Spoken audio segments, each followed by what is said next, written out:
দুপুরবেলা অশেষ ধন্যবাদ জানাচ্ছি আমাদের আলোকিত মানুষ হিসেবে এখানে উপস্থিত আছেন আমাদের বৃন্দাবনের ভোজ রেস্টুরেন্টে। দাদা, আপনার নামটা একটু বলবেন। আমার নাম রঞ্জন মধুসূদন দাস। রঞ্জন দাদা, আপনাকে আমি ধন্যবাদ জ্ঞাপন করছি আমার ধন্যবাদ আপনাকেও। চ্যানেল 9 এবং জাতীয় পত্রিকা দৈনিক আজকে আলোকিত সেখান থেকে। আমি সাংবাদিক ফরহাদ ভাই আপনার সঙ্গে আছি। ধন্যবাদ রঞ্জন দাদা, আপনাকেও। আমি আপনার কাছ থেকে জানতে চাচ্ছি আমাদের এই বৃন্দাবনের বয়স কত হয়েছে সে কথাটা আপনার চ্যানেলে তুলে ধরবেন। এখানে প্রায় 3 বছরের উপরে হয়ে 3 গেছে বছর এখানে হয়েছে। বাস। আমরা যদি রঞ্জন দাদা সম্পর্কে বলি তাহলে রঞ্জন দাদা was not built in a day. Ranjan দাদা কিন্তু একদিনে তৈরি হয়নি, হাঁটি হাঁটি পাপা করে কিন্তু 3 বছর পার করে দিয়েছেন।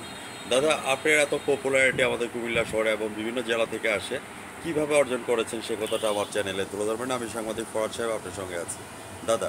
তো বিষয়টা হচ্ছে আসলে মানুষ খাবার জিনিসটা মানুষের মুখে লাগতে হয়। হ্যাঁ, রাইট, এক্স্যাক্টলি। তো আমার মাথায় ছিল এই বিষয়টা যে কুমিল্লাতে অনেক রেস্টুরেন্ট আছে, বাংলাদেশে অনেক রেস্টুরেন্ট আছে। তো আমার বিষয়টা হচ্ছে আমি এরকম চিন্তা করেছি যে মানুষের যেন খাবারটা জিহ্বায় লাগে, মুখরোচক হয়। রাইট, তো এক্স্যাক্টলি। এটা প্রায় যেখানেই থাকুক, যখন মানুষের খাবার মুখে লাগে তখন আর তার খাবার পয়সাটার প্রতি তার হ্যাঁ, অতটা গায়ে লাগে। গায়ে লাগে না। এই বিষয়টা এখানে মাথায় রেখে আমি এই প্রতিষ্ঠানটা। রঞ্জন দাদা, আপনাকে ধন্যবাদ জ্ঞাপন করছি। এত সুন্দর নামকরণটা কিভাবে দিয়েছেন বৃন্দাবন?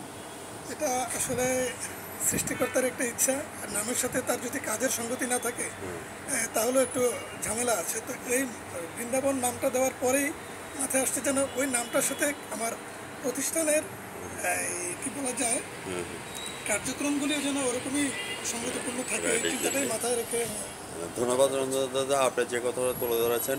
পাশ্চাত্য দার্শনিক রাষ্ট্রীয় বলিয়াছেন এই পৃথিবীতে মানুষের 3টি কর্তব্য রয়েছে। একটা হচ্ছে ডিউটি টুয়ার্ডস গড, তুমি তোমার ভগবানকে মেনে চলো।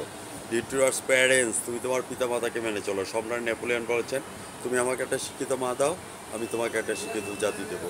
রাশকিন তার 3য় নম্বর উক্তির মধ্যে বলেছেন ডিউটি টুয়ার্ডস ম্যানকাইন্ড, অর্থাৎ মানব সেবা একটি মহৎ গুণ। আপনি মানব সেবা করে যাচ্ছেন। এখানে কি কি ধারার খাবার বৃন্দাবনে পরিবেশন করা হয় একটু তুলে ধরবেন। পোস্ট করেন, আমি এটা দিয়ে দিই। আমি আপনার কাছে একটু প্রশ্ন দিতে যাচ্ছি, আজকে যে আপনি খাবার খেয়েছেন কেমন লেগেছে দাদা? অত্যন্ত ভালো এবং অত্যন্ত মুখরোচক খাবার। হ্যাঁ, হ্যাঁ। এখানের পরিবেশ অনেক ভালো, আপনি দেখতে পাচ্ছেন এখানে হ্যাঁ, রাইট, এই যে নিট অ্যান্ড ক্লিন পরিবেশ। পরিবেশ। আজকে কি খাবার খেয়েছে? খেলাম আজকে অন্ন, তারপর সয়াবিন এর তরকারি, তারপর মুগ ডাল, লাউ দিয়ে মুগ ডাল যেটাকে বলে। আপনি কি প্রায় সময় আসেন না মাঝে প্রায় মাঝে? সময় আসি, যখনই কুমিল্লা আসা হয় তখনই এখানে আসি, দুপুরের আহারটা করি। ফাইন, ফ্যান্টাস্টিক, আপনাকে অসংখ্য ধন্যবাদ। হ্যাঁ, ভিউয়ার্স, আপনারা দেখতে পাচ্ছেন আমি একটা প্রমাণের চিত্র তুলে ধরেছি বৃন্দাবনে। এখানে আমাদের রঞ্জন দাদার যেই প্রমাণের চিত্রটি তুলে ধরলাম সেটা রঞ্জন দাদার একটা অ্যাচিভমেন্ট। তো সেক্ষেত্রে আমি আমার চ্যানেল 99 এবং জাতীয় পত্রিকা দৈনিক আজকে আলোকিত সেখান থেকে আমি দাদাকে ধন্যবাদ জ্ঞাপন করছি যে বৃন্দাবন আমাদের কুমিল্লার মধ্যে বিগ একটা অ্যাচিভমেন্ট। তো সেই ক্ষেত্রে আমি জানতে চাচ্ছি দাদা, what's your next dream and next গোল? আগামী দিনের আপনার স্বপ্ন কী আছে? এখন ধরেন এরকম উত্তরোত্তর যদি আমার ব্যবসা বাণিজ্যের প্রসার হয় তো আমরা পরবর্তীতে অন্য কোথাও আরেকটা শাখা টাকা এরকম করার চিন্তা ভাবনা আছে করবেন আমাদের। 1 আউটলেট থেকে 2 আউটলেট করবেন। আমি আপনার কাছে জানতে চাচ্ছি আমাদের জেলা প্রশাসন থেকে শুরু করে পুলিশ লাইন থেকে শুরু করে এবং এসপিডিসি যারা আছেন সবাই কিন্তু এখানে একটা পপুলারিটি এবং খাবার ওরা এখানে নিয়ে যায়। অর্ডার করে নিয়ে হ্যাঁ, তো সেই ক্ষেত্রে আপনার এই অপিনিয়নটা কেমন লাগছে? অনেক ভালো লাগছে যে অনেকেই যখন খাবার খেয়ে বলে যে না খাবারটা খুব ভালো লেগেছে, আমি মনে খুব আনন্দ পাই। বিষয়টা হচ্ছে এখানে আর কি। আর আমাদের প্রতিষ্ঠানটা একটা সেবামূলক প্রতিষ্ঠান, Right, কিন্তু একটা ব্যবসায়িক প্রতিষ্ঠান না। প্রতিষ্ঠান না। ব্যবসার দাদা সাথে যে মানুষের কথাটা, হ্যাঁ, সেবামূলক প্রতিষ্ঠানটা হচ্ছে এরকম, আমাদের অনেকেই এখন মাংসাশী আমিষ আহার এগুলো বর্জন করতে চাচ্ছে রাইট, exactly. শারীরিক সুস্থতার কারণে। আর অনেক সময় দেখা যায় যারা খাবার খেতে আসে আমরাও জিজ্ঞেস করি যে কেন নিরামিষ খান কেন, তো বলে যে ডাক্তার পরিষ্কার বলে দিয়েছে যে আমিষ খাওয়া যাবে না, স্বাস্থ্য রক্ষা করতে হবে। নিরামিষ তো না। তো সেই ক্ষেত্রে আমরা এই বিষয়টা মাথায় রেখে এই নিরামিষ খাবারের পরিবেশনটা চিন্তা করছি।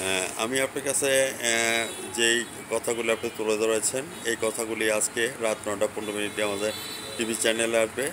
রাত্রে 9টা 15 মিনিটে আমাদের চ্যানেল 9-এর সঙ্গে থাকবেন এবং জাতীয় পত্রিকা দৈনিক আজকে আলোকিত সকালে ভ্রমণ রিপোর্টার হিসেবে আমি সাংবাদিক ফরহাদ ভাই বিদায় রেখে আনছি। দাদা ভালো থাকেন, সুস্থ থাকেন, ধন্যবাদ আপনাকে। থ্যাংক ইউ, আপনাকে ধন্যবাদ, অসংখ্য ধন্যবাদ। ধন্যবাদ, নমস্কার। দাদা, আমি আপনার কাছে জানতে চাচ্ছি লাস্ট কোশ্চেন, আপনি কি কখনো টিভি চ্যানেলে সাক্ষাৎকার দিয়েছেন কিনা? না, আমি এই প্রথম এই আপনার প্রথম সামনে দিচ্ছেন। দাঁড়িয়েছি। আপনার কাছে কেমন লাগছে? অনেক অনেক অনেক অনেক ভালো লাগছে, আপনাকে ভিউয়ার্স, ধন্যবাদ এর জন্য। ভিউয়ার্স, জামাইবাবু শ্বশুরবাড়ি যাওয়ারে বৃন্দাবন থেকে নিরামিষ নিয়ে যাও, জামাইরা জামাই আদর পাওয়া যাবে, সে প্রত্যাশা নিয়ে বিদায় রেখে আনছি। আমি সাংবাদিক ফরাদ ভাই। দাদা নমস্কার।